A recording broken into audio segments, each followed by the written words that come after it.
Welcome back, my friends. Today I'm going to read you a story from Frog and Toad Are Friends.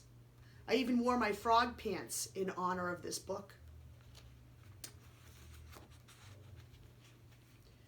Spring. Frog ran up the path to Toad's house. He knocked on the front door. There was no answer. "Toad, Toad," shouted Frog. "Wake up! It is spring!" "Blah," said a voice from inside the house. "Toad, Toad," cried Frog. "The sun is shining! The snow is melting! Wake up!" "I am not here," said the voice. Frog walked into the house. It was dark. All the shutters were closed. "Toad, where are you?" called Frog. "Go away," said the voice from a corner of the room. Toad was lying in bed. He had pulled all the covers over his head. Frog pushed Toad out of bed. He pushed him out of the house and onto the front porch. Toad blinked in the bright sun. "Help!" said Toad. "I cannot see anything." "Don't be silly," said Frog. "What you see is the clear, warm light of April, and it means that we can begin a whole new year together, Toad. Think of it," said Frog. "We will skip through the meadows and run through the woods and swim in the river. In the evenings, we will sit right here on this front porch and count the stars." "You can count them, Frog," said Toad. "I will be too tired.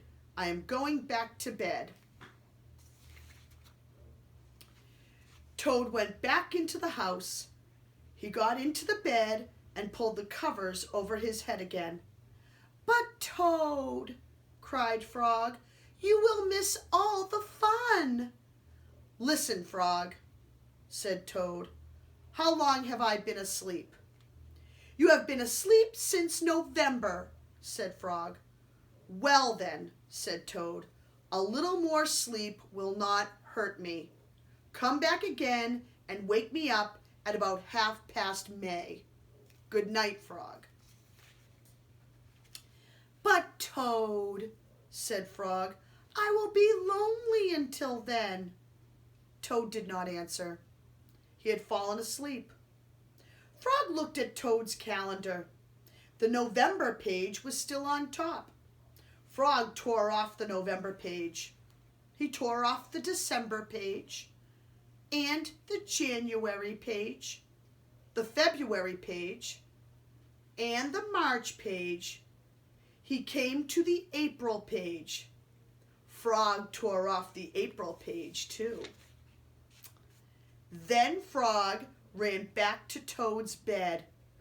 "Toad, Toad, wake up! It is May now." "What?" said Toad. "Can it be May so soon?" "Yes," said Frog. "Look at your calendar." Toad looked at the calendar. The May page was on top. "Why, it is May," said Toad as he climbed out of bed. Then he and Frog ran outside to see how the world was looking in the spring. The end. See you next time.